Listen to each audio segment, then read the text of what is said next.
The Committee on Health, Economic Development, Senior Citizen, and Homeland Security is now back on. The time now is 10:35 a.m. This is a status update on with the Guam Economic Development Authority on the several hot bond projects. This is meant to be an informal discussions, and I'm glad that we have the public here with us. This is the second series that we've had Gita come and present an update on some of the hot bond projects, and we limited this hearing today on two, which is the Guam Museum and the Flood Mitigation project, which is part of the hot bond projects.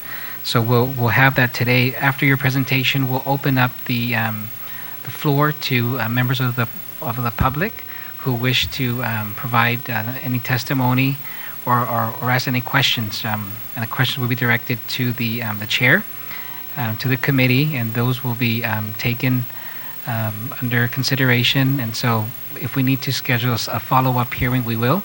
We just want to ensure that there's an update given, and whatever concerns are raised, that it's taken into consideration as well by Gita. I want to thank again Senator Underwood for sticking around and joining me this morning, and welcome Senator Tom Etta for joining us. Thank you, Senator. Okay, so Mr. Rios, we can go ahead and start with you. My name is John Rios, the Administrator of Guam Economic Development Authority. I have Larry Tovis, the Manager of our Real Property Division, and under our Real Property Division also I have Mike Cruz and Diego Mendiola.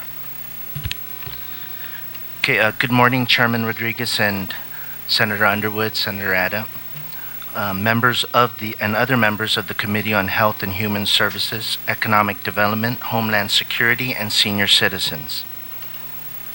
I would like to thank you for allowing us to provide the status update on the hotel occupancy tax bond projects as established under Public Law 30-228 as amended. As you are aware, GITA provides monthly reports on the status of the hot bond projects as first requested by the late Honorable Senator Ben Pangilinan. We continue to provide these reports to you, Mr. Chairman, to the Speaker, Senator Cruz, and Senator Munya Barnes. Today, I am pleased to provide a copy of the most recent report to the members of the committee, transmitted on September 4, 2015, and covers the period up to the end of August 2015.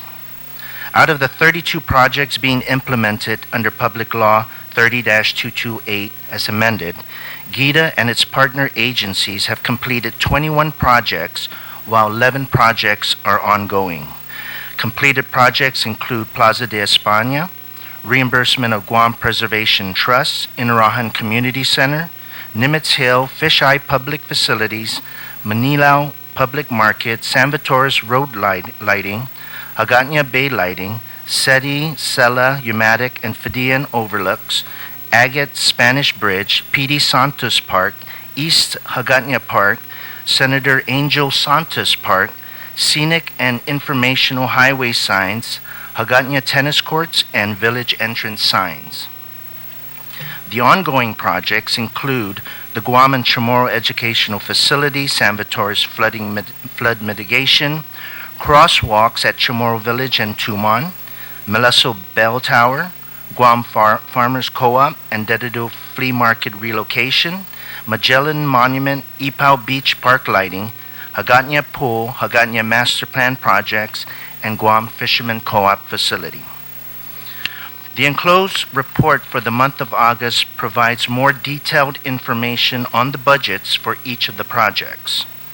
As per the request of this committee, we will now present the status report on the Guam Chamorro Educational Facility and Tumon Flood Mitigation. Thank you again, and to the members of the committee for this opportunity to provide an update.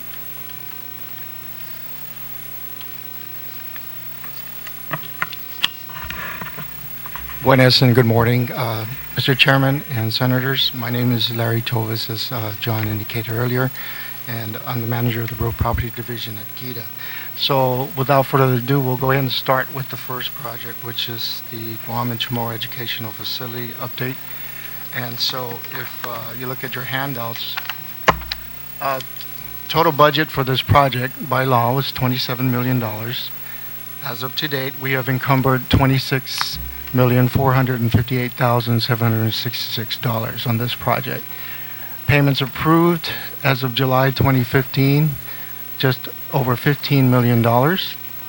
Design completion was in July of 2013.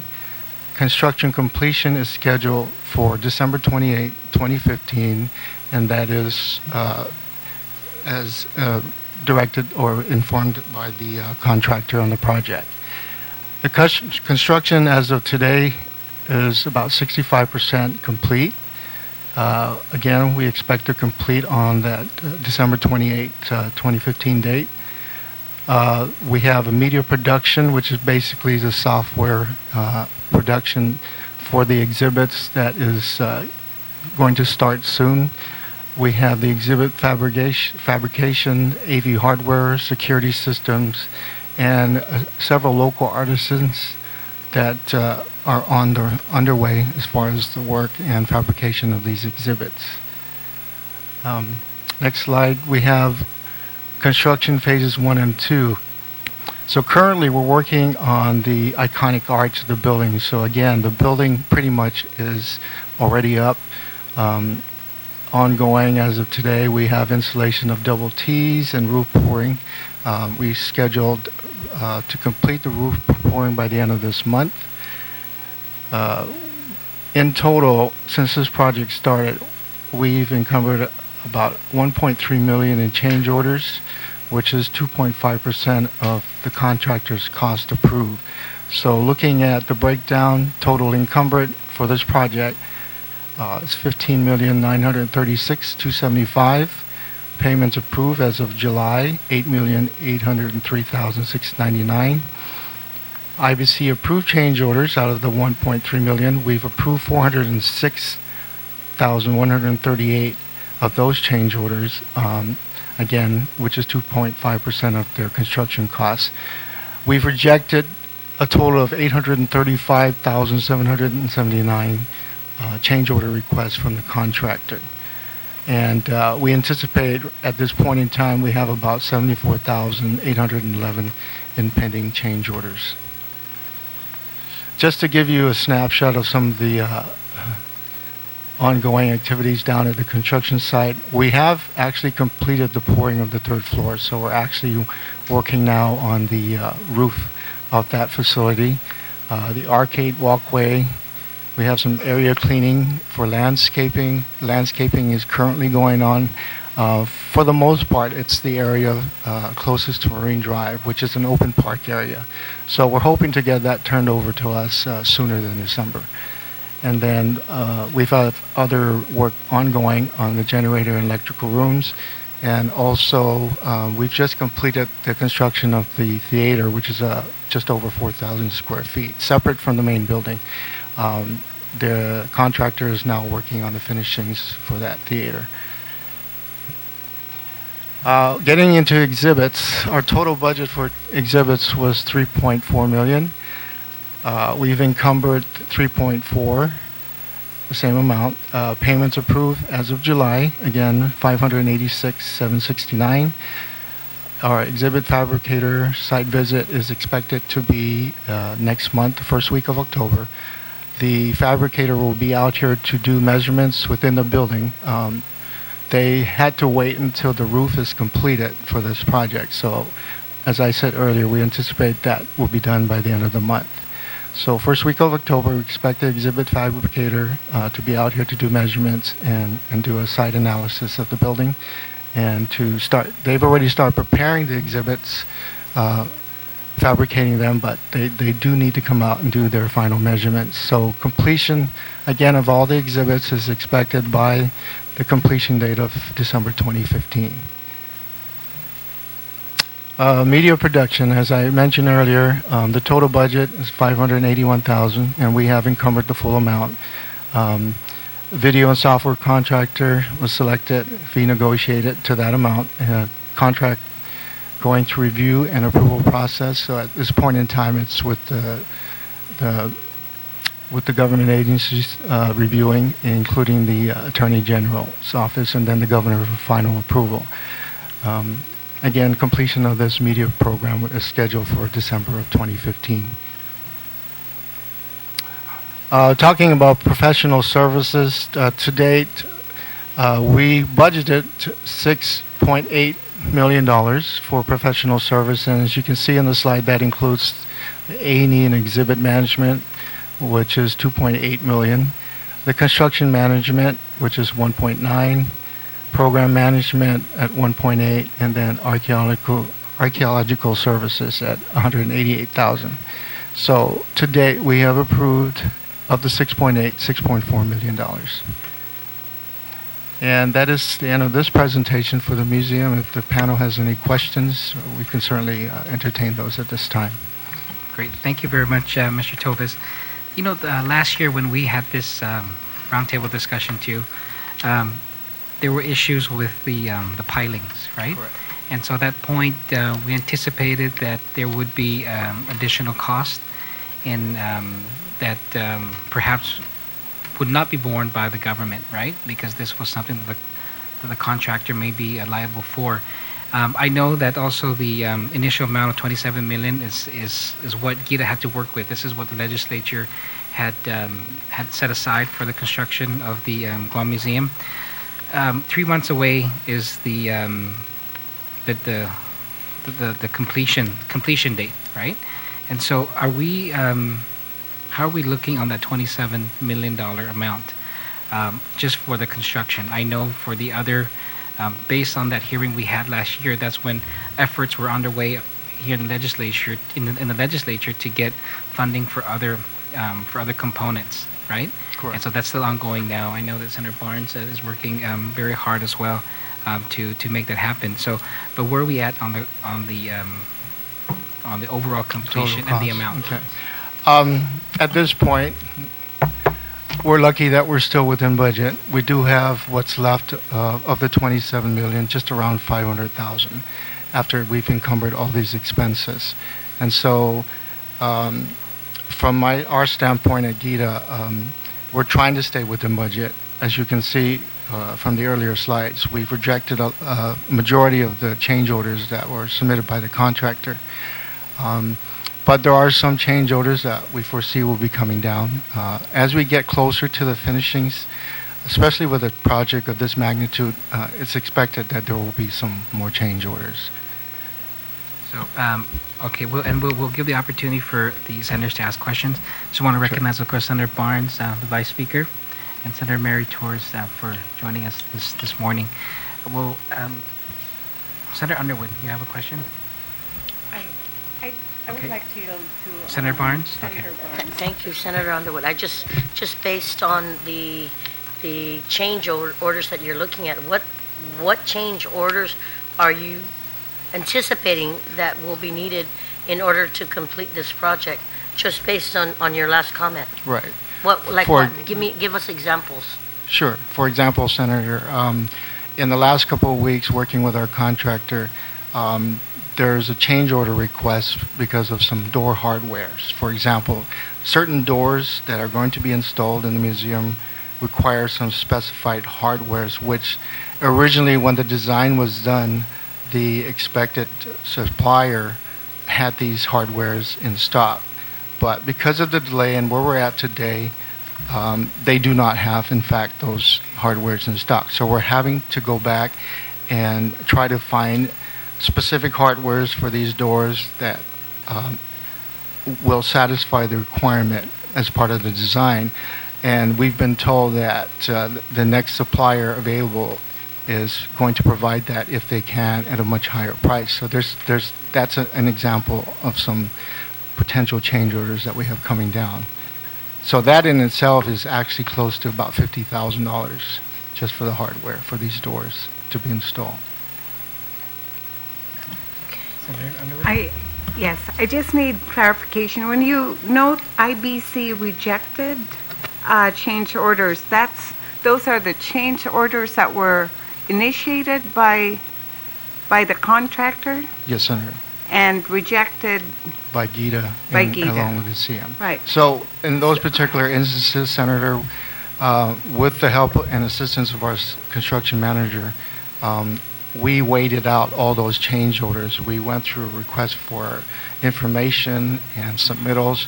We reviewed them, and at that point in time, we took the position that that is at the cost of the contractor and should be borne by the owner of the facility. So in this case, the government of Guam.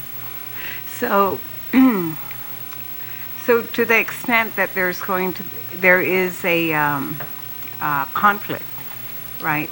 So, at the end of the day, this $835,000 worth of change orders, what would be the effect if the change orders do not go through to the overall quality of the Right. Okay, I see where you're going with that question, Yes. Senator, and my answer to that would be simply that the contractor is obligated by that. contract to do Right. those, Okay. do the work. Mhm. At some point in time, through a different process, the contractor under our contract is allowed to submit a claim to the Government Claims Act. So it's out there. So eventually that's the process that they'll have to take. But the actual work and scope has to be fulfilled by the contractor per the contract. Yeah. I guess I'm just wondering whether it would affect the, they have to do it. We know that. Right. But would it affect the date of completion or even the cost? As far as we know, as of today, in all of our meetings with the contractor, he's committed to December 28th Okay. as completion. All right. And all the, any change orders or any changes to the scope that they're requesting, that's being entertained on a day-to-day basis. But again, with the help of our CM, we're trying to keep on top of that. And again, try to stay within the budget. Thank you. Thank you, Senator. Senator Ada? Have there been any transfer of funds out of this account? Has there been any transfer to Out of, I mean, aside from just the internal No. juggling? The $27 million is specifically for the museum construction. Thank you, Senator. Vice Speaker? Do you have any questions for this? Vice Speaker? No? Senator Torres? None? Okay. So I want to open this, at least this portion up to the public. If there's anyone in the public that wish to provide comment or ask any questions, we'll give you that opportunity now. And we'll bring the mic to you so that it'll be convenient. Senator, if Yes. I may, as we get closer to the finishing of the Guam Museum, I know that our hands are pretty much tied with the 27 million. We'd like to also maybe request that we be given the opportunity to use any other savings within the hot bonds to use for possible change orders that we don't know right now. And so, and thank you for that, because this is what these type of discussions, that's where it will come up, right? Yeah. But based on our last roundtable when we had this, it didn't look like there was any savings at that time. Things Right. may have changed now. It's been several months since that time. So, is that something you have for us today Well, to at least? we have 11 ongoing projects. If there is savings from other projects, and there's a requirement, a change order that needs to be done with the Guam Museum, we'd like to be given the opportunity to go ahead and transfer funds into the Guam Museum to help finish up the project. And that requires legislative action. Is that what you're I saying? believe so. I think there is a law that prevents us from using more than $27 million for sure. the Guam Museum. So when do you anticipate, because 3 months is fast, Yeah, right? it's So coming when do you fast. anticipate to know that and to be able to relay that to us to see how we can move? Preferably next month's session. Okay. Okay. So, but if you can give us, John, on what you anticipate the savings may be, because last time we discussed this, I think this was before your time, right? This was before John came on board. There were some projects ready, like the Ganya pool, right? That needed it was more work needed to be done to it, but the amount was not sufficient. And so we asked at that point, were you able to find any savings elsewhere? The answer back then was no. right? So if we can get that report on based on the 11 projects you have, what do you anticipate to be able to save and from where? So at least we have already, we start thinking about how we can move forward if there is that issue with the Guam Museum. Okay? So the members of the public for this portion. If not, we'll move on to the Tumon flood mitigation.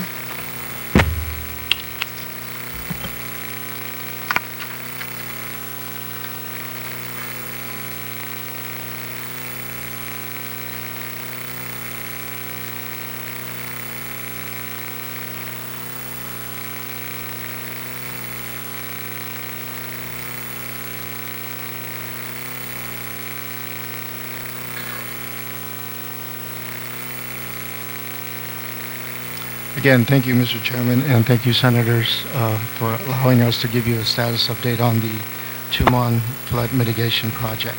If I may, let me just start off first with the exact language under Public Law 3228. Resolution of San Matores flooding caused by stormwater runoff along San Matores Road north of Fujita Pump Station by collecting and removing stormwater runoff via transmission to the Fujita Pump Station to be discharged at a suitable location.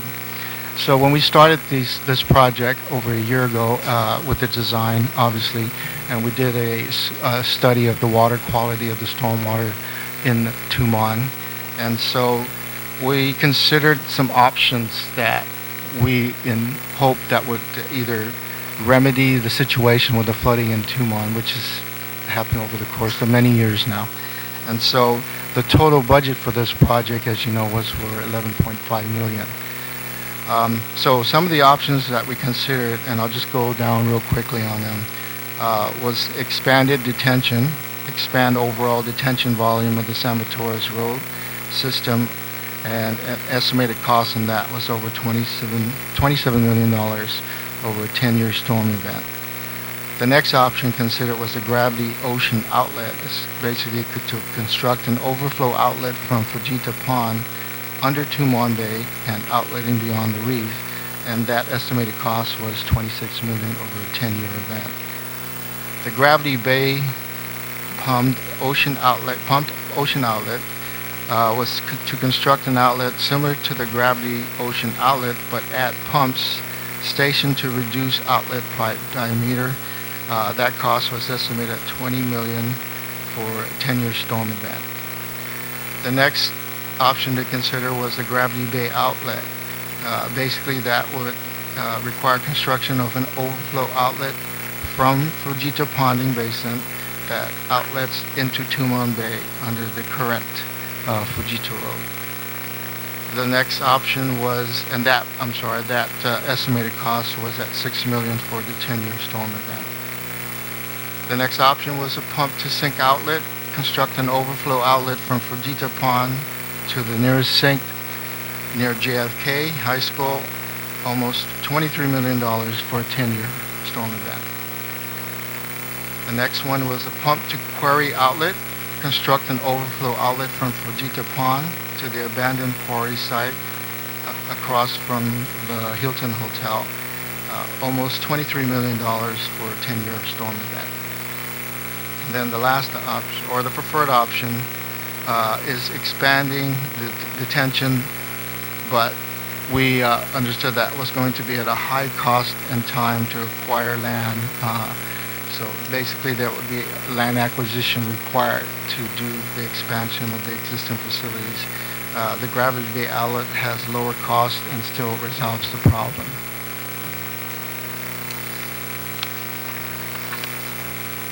On the next slide, the regulatory agency and public comments.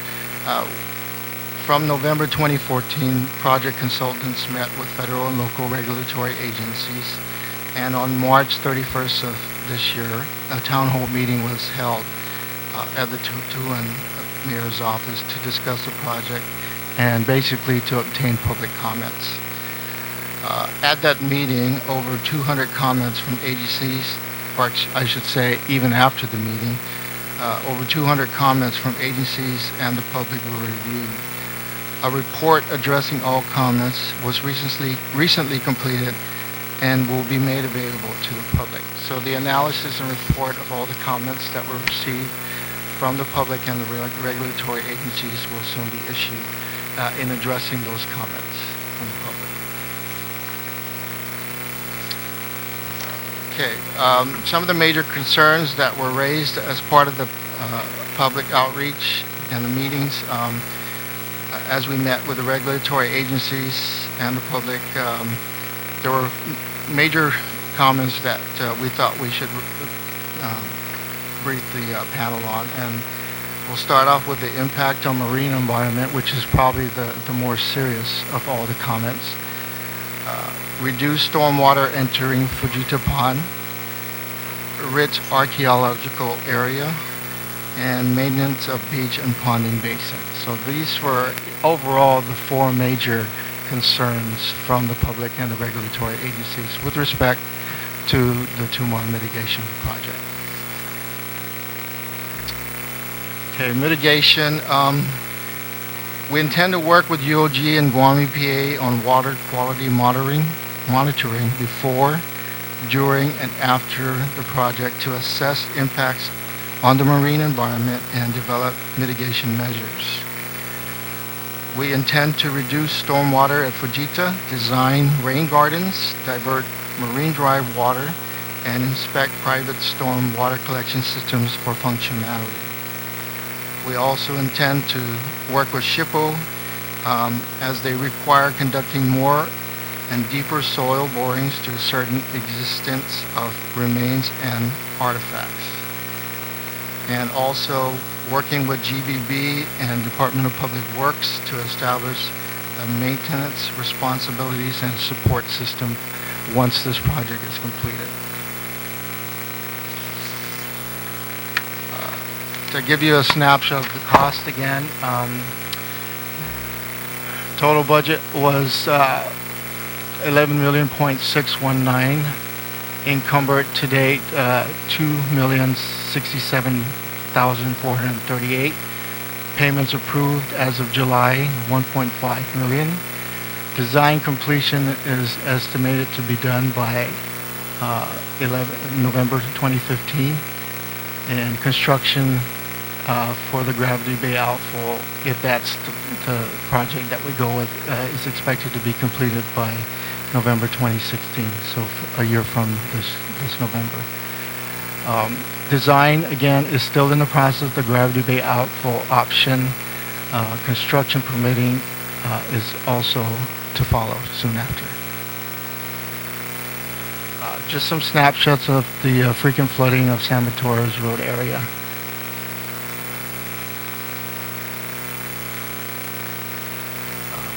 Project elements up on the screen now. You have the proposal for the actual location of the soil borings that our consultant is getting ready to proceed with. They're now going through permitting.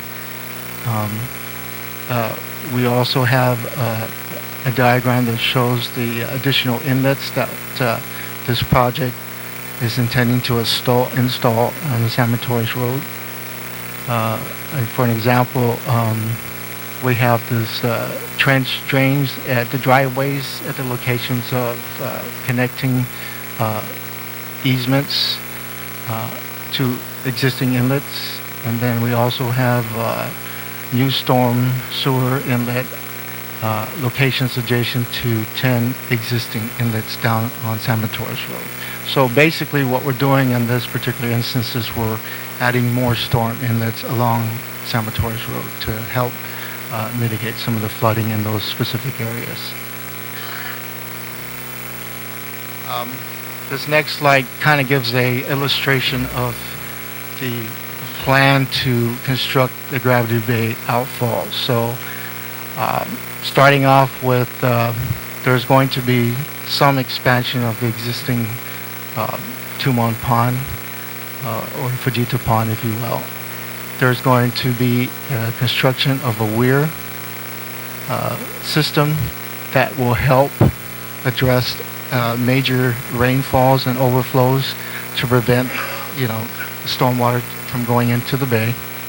And then on the upper right hand is an illustration of what exactly or how the Gravity Bay outfall will extend from the Fujita Pond under the current San Torres Road out to the Tumon Bay. And then on the bottom picture, you have an illustration of the outlet concept that goes out to Tumon Bay. Okay. Okay, that's all we have for this presentation at this point. Okay. Thank you very much, Mr. Tovis. And again, just like the other project, the amount that you were provided was what was mandated by law, right? So you have to work with that, and based on that amount, find which option would be best suited for that amount. During our last hearing, there was an issue had come up that this option would have required the government to acquire private property, and there was we couldn't get a definite response at that time. So is there a response now on what has transpired with that? With the proposal to construct the Gravity Bay outfall, again, the intent to expand the existing ponding basin, but at the same time expand over to the leaching system, which is on private land. And so at this point in time, we still need to meet with the private landowner. By law, we're required to get the permission if we're doing anything in that area. So again, there may be some land acquisition. We don't know at this point. We would have to, again, make it a point to meet with the specific landowner on that project. So, okay, thank you. So how far are we with this project? I know the design is complete. The design is almost complete. It will be completed by November. Oh, November. Okay. Right now, we're just going through the permitting process. Okay. Not the permitting process, but the review process with all the regulatory agencies. And then after we had all the public comments, and we continue to this day to receive public comments on this. And our consultant is just about done with all those, responding to those comments. So as I mentioned earlier, our intent is to issue out a analysis and report of all the comments that we received on this project. Okay, thank you. So I'll open it up to my colleagues. But before that, I failed to recognize Senator Carlotta Leon-Guerrero. Thank you for being here this morning as well. Vice Speaker? I'm glad they say they're going to issue a report with the analysis of the comments. It makes it very difficult for us to ask questions at this point because we don't have that analysis to be able to ask, to find out what were some of the concerns and whether or not they can even be mitigated at all. And your consultant been dealing with all the federal agencies and to make sure that there's not going to be an absolute prohibition against, I'm just watching what happens with GWA. I'm trying to figure out whether or not EPA has weighed in and said, federal EPA, not local EPA, but what has federal EPA said, or what has Noaa said on this project as it relates to the marine environment. Without the report, I don't know, but I guess that would be an appropriate question to ask. I'm sorry. At this point, Vice Speaker,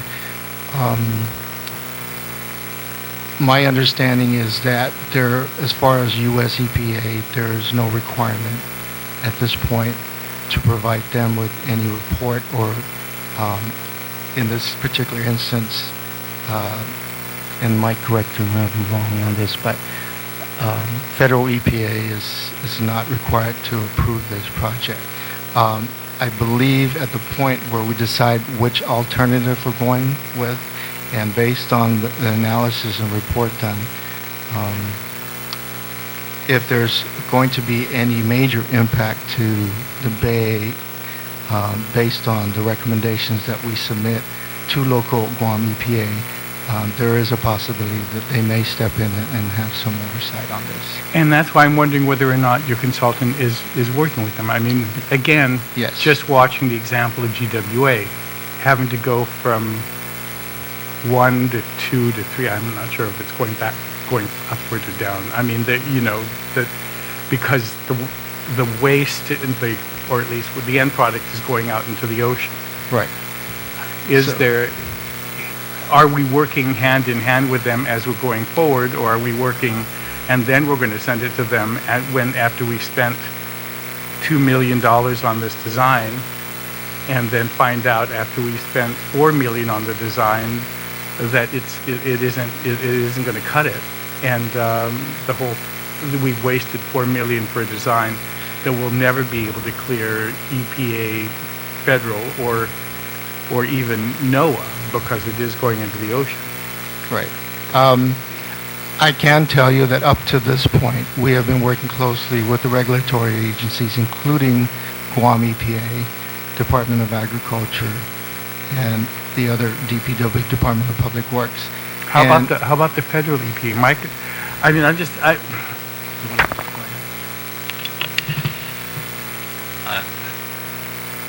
Mr. Vice Speaker, yes, we did receive comments from federal agencies, including U.S. EPA, Fish and Wildlife Service, and all of their comments are addressed in the report that we'll be releasing soon. Okay. But my question was, have we been working with them to make sure that we're not wasting any money designing something that will never be approved? Yes.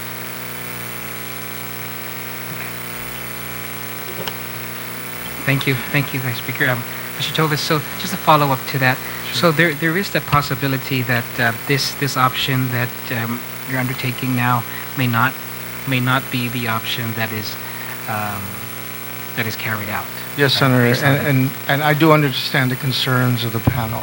We're proceeding with a design of a concept that was approved by these regulatory agencies, including GITA, and at some point in time, if there is a underlying reason for us not to proceed with this Gravity Bay outfall, then certainly we'll take a look at that. Again, we were given about 8 alternatives to consider, and I know this is not the answer that the panel likes to hear, but we had to work within the confines of our budget, so we had to deal with the lowest cost. But the thing is that I understand that we may have set a budget of $11 million. Right. But it would seem to me to be more prudent to have used the money for a study that worked with the federal agencies. I mean, you know where I stand. I'm not really crazy about them, but we're going to have to deal with them. Right. And they could put the kibosh on this whole thing after we spent all kinds of money. It would seem to me that we could have and should have worked with them on a study, and if it came out that the only thing that is going to work and will be approved by them is something that's $23 million, then there's no need to do anything, but to at least come back to us and then let us try to figure out where we're going to find the additional money. Don't try to keep moving forward. We're going to build an $11 million project that is not going to open because it's not going to be approved. At least tell us that it's impossible to live within the $11 million to do something that will be approved by all the federal agencies. That's more important. And unfortunately, because I don't have your correspondence to them or their responses to you, I'm having to take it on faith that they've said it's okay, or I don't know. But judging from the number of people that are in the audience, I think there may be people that have other opinions on how this thing is going, and I'm not sure how to deal with that. Just to follow up on the Vice Speaker's statements, based on the comments that you've received, of over 200 comments, is there a timeline that you can give us those questions so that we can look at them? I mean, if it's already compiled and it's already there, maybe I can ask the chair if we can even come back to the table based on that, so we can at least have a couple of days of looking at that and seeing what kind of resolution that we can help bring to the table also. Because I think that that's really important based on his statement. It's really important because if we're doing all this for nothing and we're going to get pushed back from US EPA or whoever's out there, then we would have been really sorry to have spent all that money all for nothing. I mean, I'm just trying to be realistic here. Yeah. Thank you. And in answer to your question, Senator Barnes, we intend to release the analysis report in the coming weeks, so this month sometime, a couple of weeks. We're just fine-tuning it now with our consultant. We're going back and forth on the final review comments. But those comments are coming from the general public and all that stuff. Right. So that, are we changing any of the Not at statements all. that are said? Not at all, Senator. What maybe I should have rephrased it. Okay. We're trying to make sure that we covered all the Incorporate. bases, Okay. received all the comments, and addressed each and every one of those comments So at this on point. paper, So in a couple of weeks, hopefully earlier, maybe, we hope to have that released out to the public. Thank you, Senator. Senator Underwood? Yeah, just as a matter of clarification, so my understanding is that the RFP has already gone out for the design, right? That's correct, Okay. yes. And so I would think that one of the specs there within the RFP would be that design would meet the regulations relative to the environment and, That is correct, Senator. yeah, so And that would again, be- subject to the comments that we've recently received, as Mr. Cruz mentioned earlier, we were working with local Guam EPA. So once we got those comments back from the federal counterparts, that's how we would address that. But so far to date, I really have to say that so far we've gotten the support of all the regulatory agencies on this one concept. So unless we actually get something in from federal EPA at some point in time after the report is released, then we have to address that then. Thank you, Senator Underwood. Senator Ada? Thank you. I have three questions. Well, first of all, this morning on the radio, they were, I think it was this project they were discussing, and they were talking about, feedback from the NOAA. I don't know how big a bat they carry, but the feedback seemed to be like this was a non-starter because of the impact that the drainage into the bay would have. So, I don't know, are you familiar with, have you seen anything from NOAA? Yes, and Senator, we did consider the comments submitted by Noaa and again, all the other regulatory agencies, and working with our consultant, through their analysis and their study and their research, there's already existing stormwater going into the bay, regardless of where you're at. Okay, it's going into the bay. The intent of this project is to, in addition to relieving some or mitigating the flooding along San Vitores Road in Tumon and trying to encapsulate most of that stormwater, we're trying to funnel it in one direction. I don't know if that makes any sense, but that's the intent, is to try to have a sole source of stormwater if during the heavy rainy seasons that will go into the bay, as opposed to what is happening right now, because you're obviously getting a lot of rainwater, stormwater, if you will, in Tumon Bay already. And we've had some recent rainfalls that have been have made history in the books. I mean, we've gotten a lot of rain over the past few months. So it's something that we have to consider, and working with our consultant, we're trying to make sure that we address that and all of the concerns by Noaa and all the other regulatory agencies. The other question is, apparently then with this particular option, there is a pond expansion component to it. Correct. Right. Now, Now, does that pond expansion then envision, that envisions the acquisition of private property? It could possibly. It depends on when when the design is complete, how much of expansion we have to do to the existing pond. Has there been any, at least conceptually, taken a look that, if land acquisition is going to be required, how much land, and what's the price tag on that? Thank you.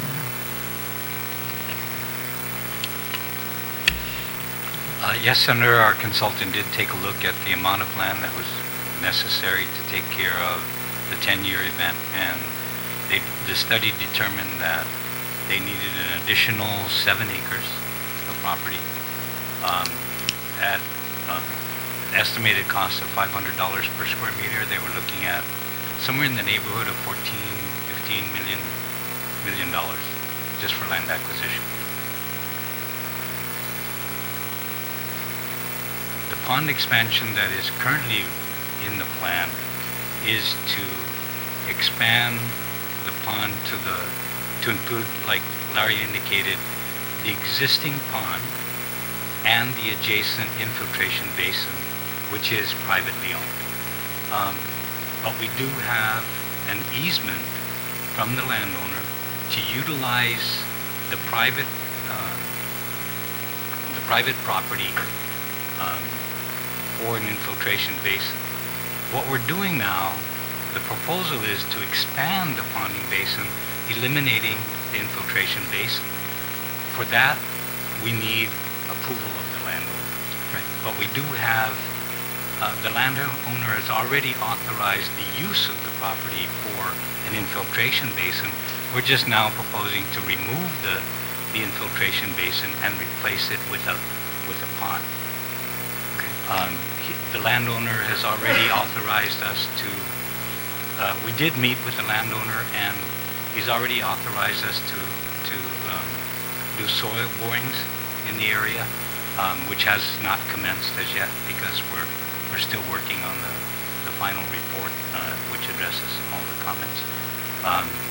But a permit application has been submitted to the appropriate agencies to conduct soil borings within the pond area, adjacent areas that are not really developed right now, and areas along Fujita Road that we would need additional soil information on. Yeah, I'm just concerned about, this acquisition of private property down there, especially prime property, which there's not too many of that available in Tumon. And so if in fact then private property needs to be acquired, and I imagine that would be property to the north, right? Then if the estimate, and again, it's big hand, little hand, big map, right? That if in fact that additional land has to be acquired, then the cost of this option is going to be about the same as the cost of the option that has already been eliminated to pump it up to that sinkhole. Or to pump it out into the bay? Or to pump it up to the sinkhole, which probably would have less opposition than, pumping it out into the bay, despite the fact that we've already got storm water coming in. So I'm just, again, looking down, knowing that if we had to acquire that property, then this option is not going to work. But we've already spent I imagine that couple of $1 million that's already been encumbered is probably a lot of the studies, so the flow of water and all that, not necessarily just the design. But I'm just very concerned about taking out more property, whether it's private or whatever, out of Tumon to be used as a ponding basin, especially in a prime, location. I just find that a little, there's got to be another option.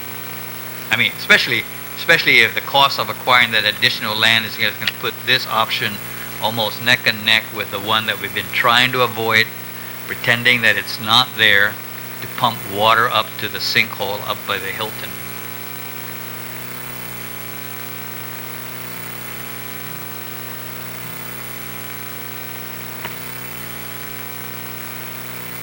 So, I'm sorry, Senator, but acquiring the additional property, which I don't believe the owner would sell us the property, would not require the Gravity Bay outlet. And so if the owner doesn't sell, Yeah. then It would then proceed. eminent domain will be exercised? Yeah, in speaking with the owner, he has given verbal approval that within the easement that they have provided to us, that we can work out in expanding the existing ponding basin. But I just want to make sure that he's clear that expanding it would just be on the leaching fill side. Now, if it requires additional property, we will have to go back to him and discuss that. What is the lot number of the additional property that's being looked at to be acquired? I don't have the lot numbers. Okay. If you don't have it right now, Yeah. maybe if you can transmit it to the chairman and Mr. Chairman, if I could have that information. Sure.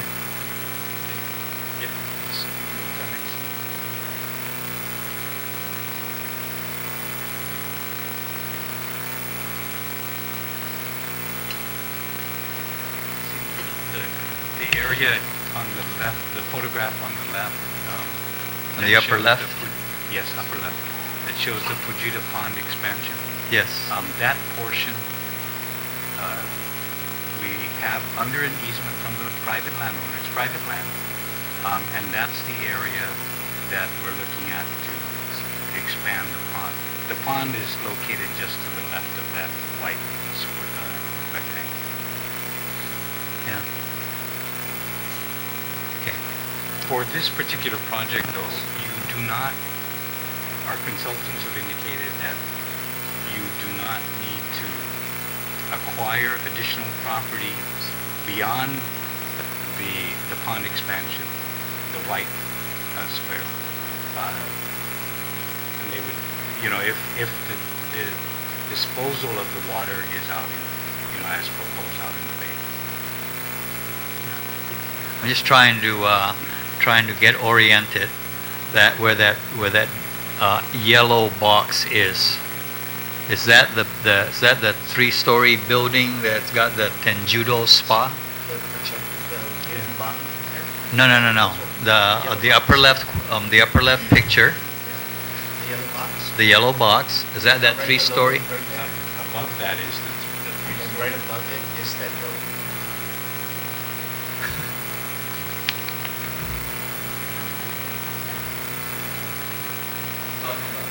Yeah. That's where that Tenjudo spa is. 3-story building. Further down, that crazy horse. The Fakai shop. That one. Yeah, I mean, they're younger than us. We go to the spa. They go to the shop. If I may, Senator, actually, that box that you're looking at right now is actually the intended weir construction. Yeah. That's where the weir is going to be constructed, yes. Right above it. Picture of the right. Right next to it. Yeah. Yeah. That shop. Right. Yeah, same. If you look at the picture on the right, Senator, upper right.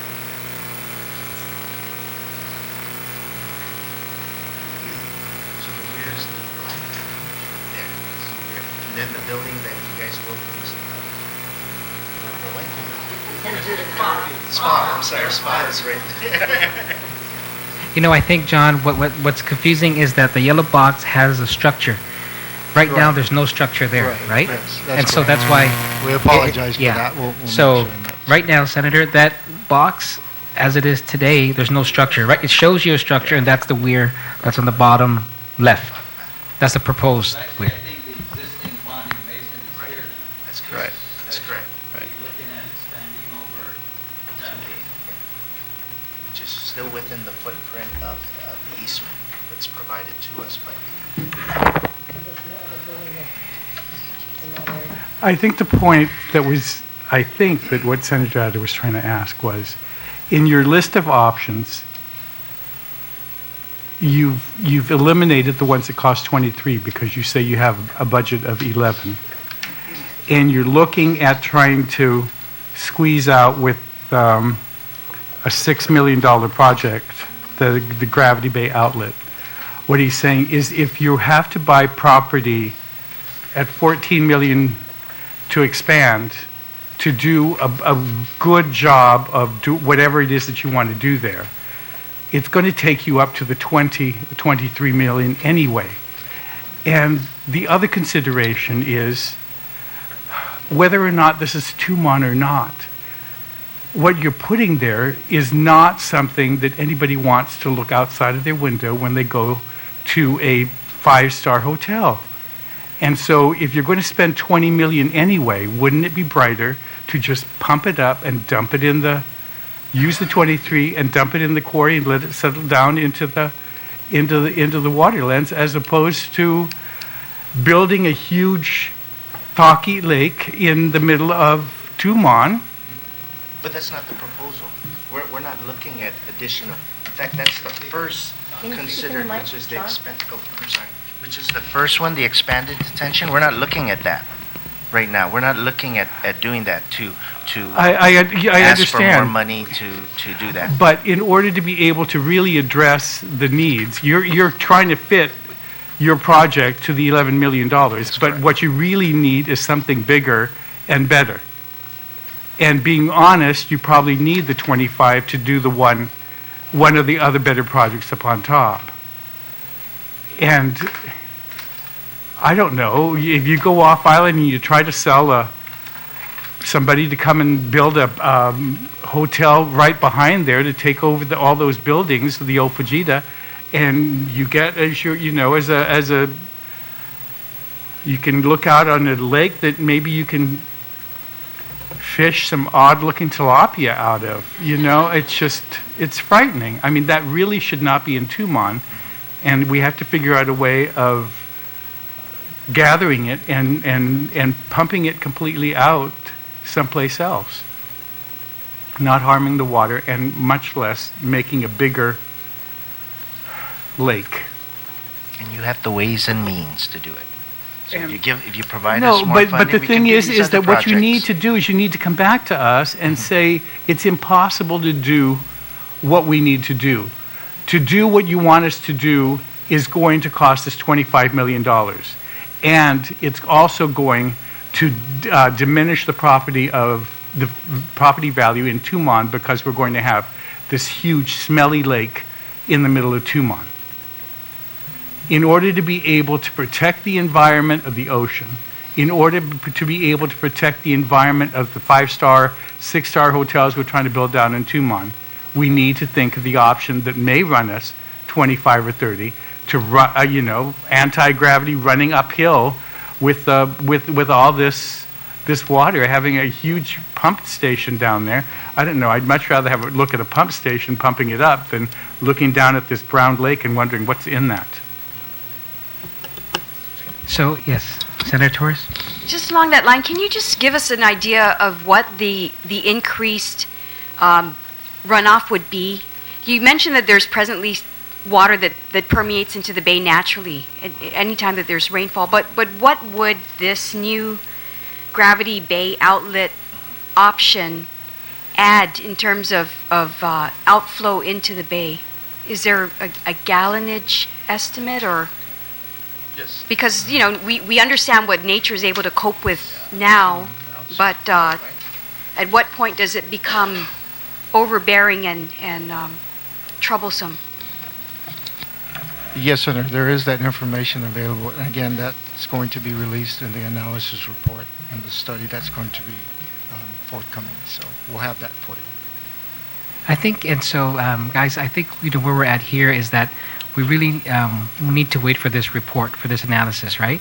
And I think what you're hearing from the panel here is that yes, there's that mandate from this legislature that said we got to fix the flooding problem in Tumon, and this is the amount that you have to work with.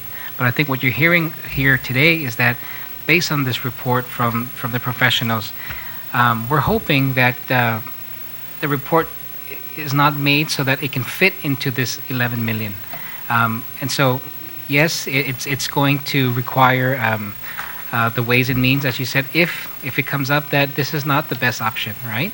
And so that's what I'm going to request, is that if we can, after the report is done, after you're able to digest it and fully understand it, come back to us, and as a community, we need to make that decision, and also find the ways and means if, in fact, this 11 million is not gonna be good for the environment and for our community. So, I guess so. That's where we're at, right? So we'll go ahead and open it up to the public. If you have any questions, I'll start off with Senator Carlotta. If you have any, if you can pass the mic over, please. And if the questions really or comments can just be directed to me, and then we'll ask Gita if they could answer now. If not, then we'll come back for subsequent roundtables. Yes, no, you can stay here. Thank you so much, Mr. Chairman. I just wanted to share something with the panel. It's something that I've grown to be very passionate about, wanting to learn more about, and that's ponding basins. There are 88 ponding basins in the northern part of Guam. And the reason why I became interested in ponding basins is I was walking one day and I came across this fence, and I was so curious what's behind the fence, and there was so much trash in this fence that I realized that the neighborhood was treating it like a garbage dump, and it wasn't allowed to do what it was supposed to do, which is to take stormwater and help it permeate down into the aquifer. And so I really feel, in talking with more people within the government over these past couple of years, I found out that at different times DPW is often in violation or near to be out of compliance with ponding basins. So there's rules and regulations on these. And then I came across some regulations that were the government of Guam, EPA, Guam Coastal Management, Noaa put together, that was done in 2006. And then I just stumbled across the amendments to that 73-page supplement that was done in 2010 to the CNMI Guam stormwater specifications. And just the other day on the radio, DPW Director Leon Guerrero said they just hired one person to start dealing with stormwater. So I just wanted to stress to you the size and the magnitude of the stormwater issue that we have here. But I feel very strongly that some of the tools that we have, the 88 ponding basins that we have up north, if they were operating correctly and as nature intended them to do, I think it would, the way it's rolling and the way it's moving, I think it would all help to alleviate getting all of this stormwater into the bays and affecting our marine life. My new mantra since is to keep the soil off the coral. That's what I feel very strongly about. And so I just wanted to let you know that maybe DPW, when so much great responsibility is being given to them, that the size and the magnitude of what's before them, they might need some help. So I just offer that up. It's stormwater management is huge and it's significant, and I think it's going to be a growing issue for you in the years to come. Thank you. Thank you very much, Senator. Anyone else that wish to? If you can just state your name for the record, please. Sure, Val Brown. I'm with Noaa Fisheries. So I just handed you guys our letter that we sent to Gita on this project. The project was designed by their consultants to avoid triggering federal permitting requirements. It's discharging well above the mean high water mark, and therefore does not trigger a number of the permit conditions that you would normally think, so under Clean Water Act. There may be some EPAs looking at it, it may fall under MS4, or there is some case law that suggests that it may actually require a NPDES permit, which for those, it's a point source discharge of any sort of wastewater.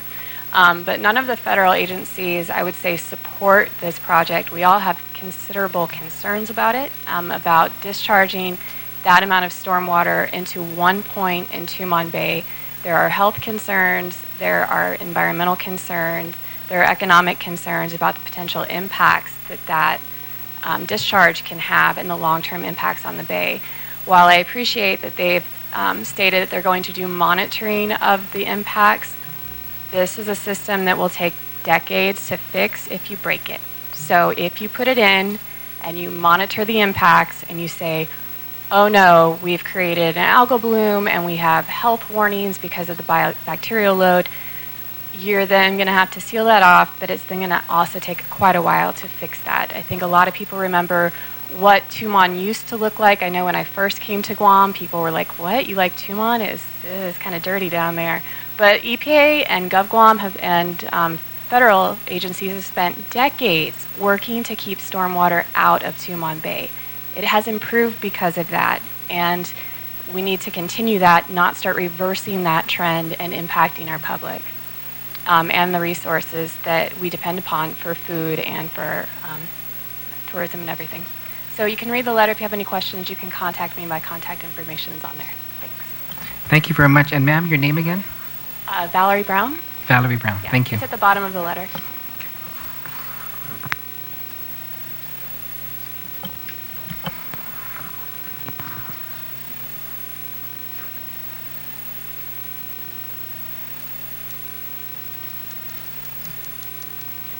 Hi, my name is Joni Kerr. I'm an associate professor at GCC. I'll make this really quick because there was a point or a question about how much water is going to be directed into the bay as a result of this construction of this proposal. So we defer to the knowledge or the wisdom of Dr. Ernie Matson, who is very familiar with the way the bay works. He's actually published a lot of literature on the bay. He's actually famous for figuring out the flood of San Vitores mechanism. But in any case, Dr. Ernie Matson estimated that 230,000 cubic feet of water would directly enter the middle of Tumon Bay after only a half-inch rainfall event. So he says that would leave a 1-inch layer of dirty water spread over 1/4 of the bay. And if you want to have a better visual, think of 3 Olympic-sized swimming pools worth of water. Fresh water floats, so it's going to be right there at the top, and it's brown. I think you remember, or some of you might have seen some pictures recently of stormwater that made its way from the Disitani Hotel, backyard of the Disitani Hotel, and that was just kind of an inkling or something that you would see if this project were actually allowed to happen. That water was dirty. It was brown. Now, can you imagine tourists coming down to our beach, checking that out and going, oh my goodness, I mean, I spent a whole lot of money to come to this island and the beach is closed because there's the potential for E. coli to get into my system. I'm going to get sick if I swim in that water. It doesn't even look nice to swim in. So if we're talking about this huge amount of water going into Tumon Bay, which we need to remind you guys, Gita, that Tumon is the basis of our economy. It's our golden egg. It's a gem. I mean, Chinese people come here to swim in this water. And yeah, granted, some of them step on our corals, but hello. I mean, if we take this upon ourselves, the community, to allow this to happen, we're just as bad. Okay, so, and one more thing. The bay is, the way it's shaped, the middle of the bay, if you were to divert that water, essentially a river of dirty water, into the bay after a very small amount of rainfall, because remember, this is collecting from a large amount of, square footage of the bay, of Tumon, right? You divert that water into the middle of the bay. The middle of the bay does not empty out or flush out as quickly as either end of the bay. We're looking at, this is information from Dr. Manson as well, we're looking at upwards of a week of that dirty water sitting there, stagnant.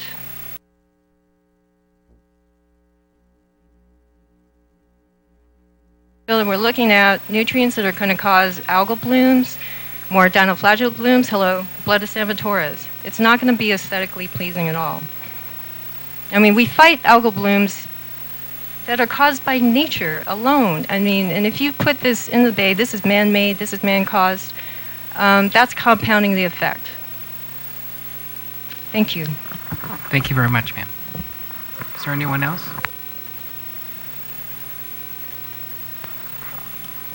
Hello, my name is Juanita Blas. I am the director of Island Girl Power, but for the sake of this forum, I'm a mom of 6, and my family lives down in Tumon still. And when they write comments that the environmentalists are concerned, I think they should take into account the residents are concerned. The center of the bay, Fujita, is right now where you can go, and there's a gentleman with some proas where you can go and take a little trip on a sailboat, on a locally made carved sailboat. And it's the calmest part of the bay. It's where a lot of the families now go out to do their recreation. Parking is always difficult. All of the problems that we're having with the runoff, as a child growing up in Tumon, I can honestly say that how they got their permitting to put all those buildings there in the first place astounded me as a child. Because right on the property line of my grandmother's home in Tumon grew the holiday resort. Permitting was not followed.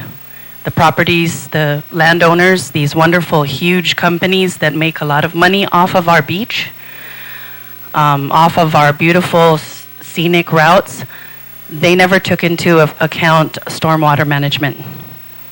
They didn't plan for any ground space on their property. They built concrete to concrete on their property lines, and they should be ashamed of themselves. So now instead of them dealing with the runoff on their properties, they're pushing it off and making it an issue that we have to deal with in the government. I firmly believe that they should put some money into this project and make it a better project. Not say here are 5 options, and because of money, here's our only option, because that option is not viable. Please take into consideration that having this culvert is going to cause a big dip in the ground right in front of it. Because of the push and the flow of the water coming out, you're going to have a deep trench there. You can see that everywhere they've built runoff outlets. So the trench is deeper, it's a hazard, but they're not looking at that right now. They're just trying to appease the gods of business in Tumon. So please do not fall for big companies looking to clean up their sidewalks because they don't want tourists to lift the stroller off of the mud puddles. But think of the whole island and how much we love Tumon. Thank you.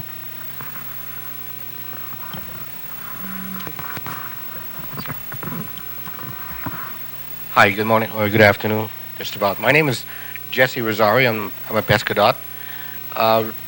Been fishing down in the Tumon area for all my life, and my grandfather and stuff. But you know, the thing is, having this culvert, this kind of, it's going to take away everything. If you have one mass exit of all these wastewater, it's going to saturate the whole bay. And it's going to be very detrimental to the habitat, to the ecosystem, and we're not going to have anything left for our kids, for the future of our grandkids. So I agree with all these folks over here that says there's got to be something better than what Gita is proposing. And I agree with Vice Speaker. Let's get the Army Corps engineer to come in and provide some feedback. Get the federal regulators to provide feedback. Get the fishermen to provide feedback. And we don't know anything. We're going again based on good faith. We haven't seen any real documents that would justify either the impacts or the benefits of it. So we're here just guessing more or less. So I, as part of my family as a pescador, we're totally against this project. And I hope you find that also, that I think there's better options rather than to having this project continue on. Thank you.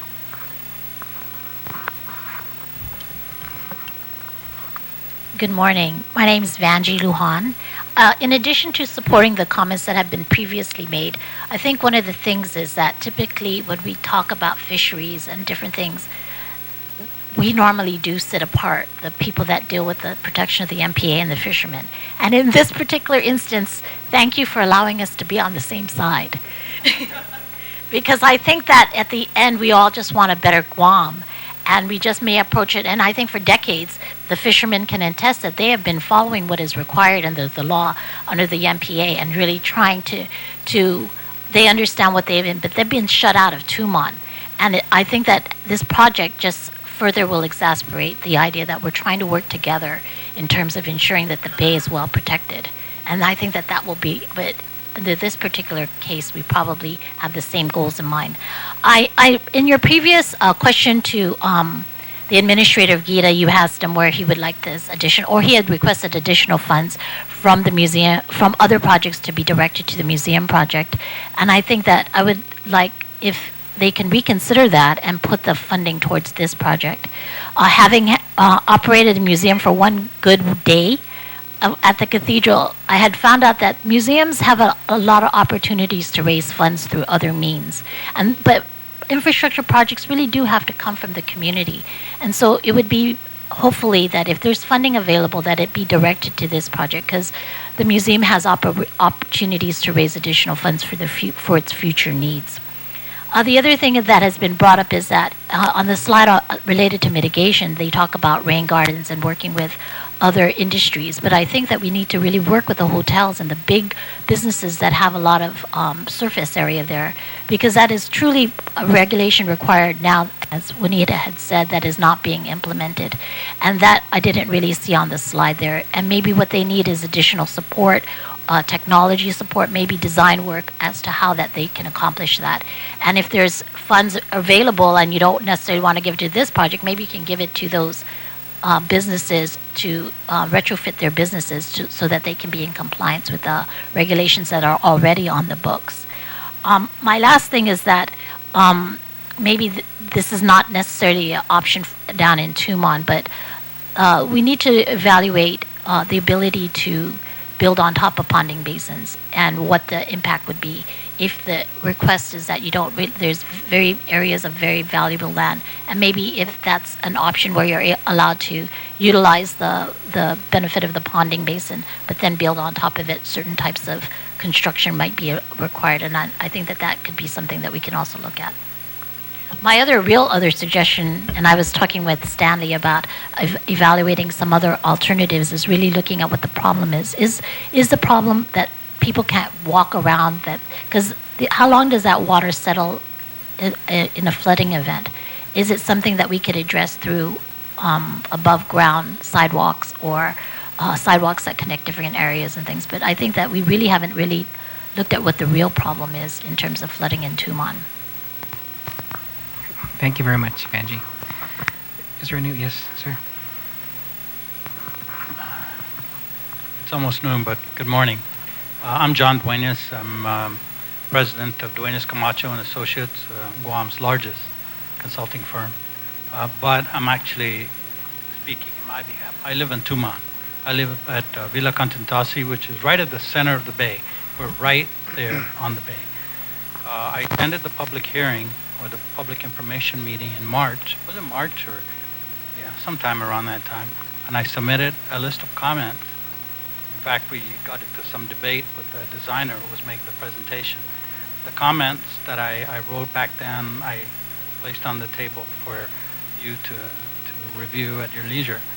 I have inquired at GITA concerning the status of the project and what have they done. I mean, have they addressed the comments? Have they addressed the comments that the environmentally sensitive folks over there have provided? A bunch of them were also there at the public hearing. I haven't received anything, and I share your concern, Vice Speaker, that we're going to be getting the final design along with their comments on our comment. I mean, I think that's really backwards.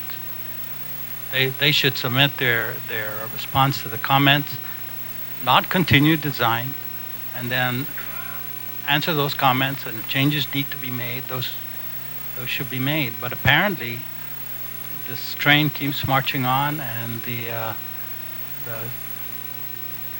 the gravity outlet is fait accompli.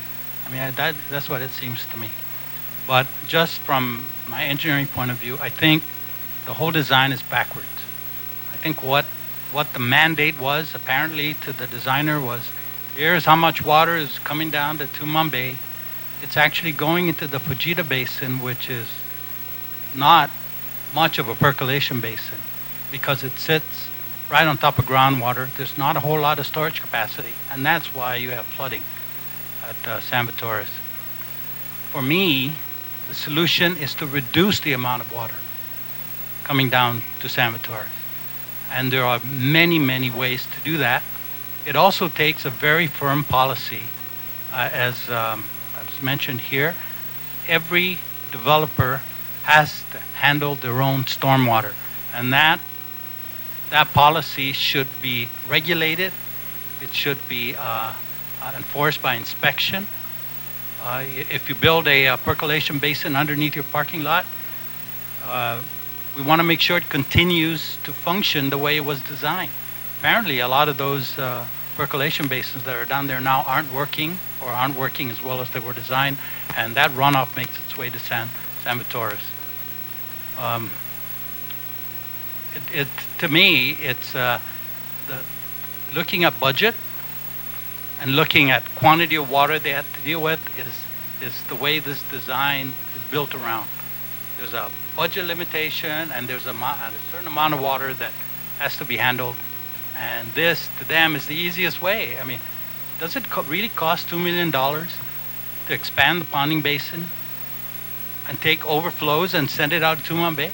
I mean, that's too simplistic a solution. The solution lies in reducing the amount of water going down to San Vitores. And Angie touched on a point which is actually a way to handle this. If flooding of San Vitores happens once or twice in a couple of years, maybe that's something we can just deal with rather than to ruin our bay. That's all. Thank you. We'll take another question or comment. Yes, ma'am.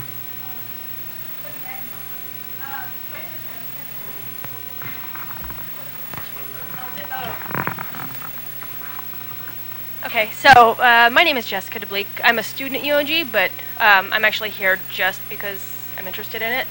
I have a couple of questions. Primarily my interest is marine environment, but what do you see as an issue health-wise, or has it been addressed for any of the stormwater that's funneled? Along with that goes, and with all the pollution gets funneled into the water as well. And people that are swimming there have the potential to actually get sick. And has that been accounted for? Any mitigation for tourists or locals that actually use the water? Or would that pollution get in the food supply for all of the fishermen? And then my second question is, just today I saw that they're building a new mall in Tumon and another hotel in Tumon. And are they going to be held accountable for their new stormwater that they're going to generate? Thank you very much, ma'am. I guess that question and the others, we can anticipate it to be part of this report that GIDA is waiting for from their consultant. And so I thank you. I thank you guys. I thank the public for being here and expressing your concerns. Some of it has been already raised during the public comment period that you have indicated that you've gone through. But I think you've heard the panel, at least the intent of some of us here, that we would really like for GIDA to look at this report that's completed, and then from there, not necessarily to move forward based on what is provided to you in law in the terms of the amount of the project, but maybe come back and then let us know what the other options are if this option is really not environmentally sound. So we're here to support that and to be able to work with you moving forward. Vice Speaker, just to close up. Just as a final comment, I was a little concerned when the young woman from Noaa spoke that the design was made to try to avoid some of the regulations in clean water. I just want to remind everybody that's working on this project, lead zone. ostensibly we have this whole situation because supposedly there was some leachate that was making it into the river and they somehow dragged it into clean water. Please be careful. The feds can figure out some way of expanding this, and we may have another receivership for just stormwater in Tumon. We need to work together and get them to sign off in blood that they approve these things so that we don't end up in the end them saying, oh, we didn't build that that dump, you have to clean it up.